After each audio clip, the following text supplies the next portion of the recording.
I think it's more important to have a higher GPA. Often some of the programs that you apply to, like for grad school afterwards, it doesn't really matter what major you have. GPA is really important when you're on your application.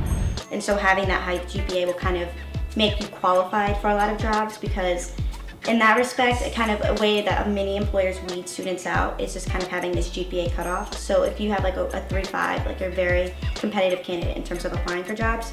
And there are other ways to supplement what you want to do after school other than major.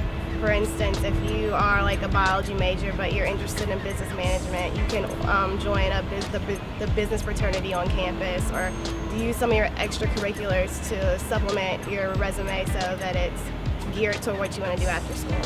I struggled most academically with my courses that I decided to take specifically in my first semester. My course load was just too rigorous for what I was prepared for at the time, especially transitioning from just going from high school into college. Choosing the right courses as a first year is very difficult, especially during orientation. Everyone's signing up for classes. A lot of the classes that you want to take are going to be filled. So take classes that complement each other. It'll make your workload a lot easier. If you're in the humanities, I think it's really important to try and take courses that are complementary to one another. And by complementary, I mean courses that have some sort of cross-section in terms of the material.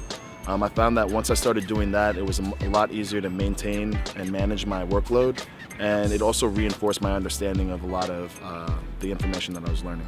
Taking summer courses is kind of a mixed bag depending on what you're planning on doing with that summer course, or even what subject the course is. A lot of year-long courses that you would take during the summer, I found that with so much information from a year packed into, or at least a semester packed into 4 weeks, it can be extremely difficult. But when we're talking about a lab or something in a science course, then a summer class is ideal, because usually they'll have to strip down the lab a little bit, which may make it easier for you. The lab classes, a lot of the chemistry labs in the summer are really nice, especially organic chemistry lab in the summer is far better than during the school year. You'll definitely find that out. The best advice I got before coming to college about how to be successful was to look at the syllabus. If you are able to access the syllabus before you take the course, then definitely it's a good idea to preview it, just so you know what to be prepared for and you know what to expect in the course. Also, you'll see what type of work that you'll have to do for that class. For instance, if you're not good at taking a multiple choice exam and you see that you have only 3 exams and they're multiple choice, then you might not do well in that exam in that class.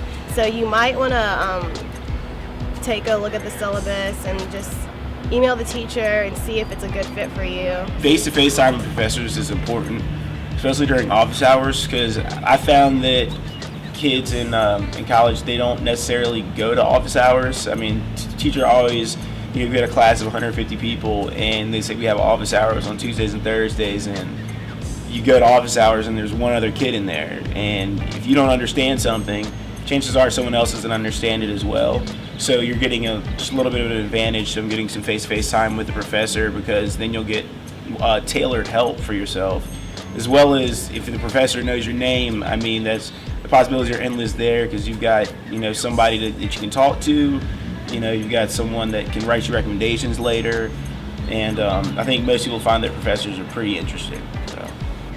Honestly, I didn't do this, but I think the best time to do your work is during the daytime, like in between classes. Late at night, you'll be in the dorm lounge, you'll be hanging out with your friends, like no one's really doing any work. You'll be in there watching YouTube videos. You'll just be doing silly little things like that, and you'll find that if you're hanging out with all your friends at night that you're not really going to get the work that you need to get done.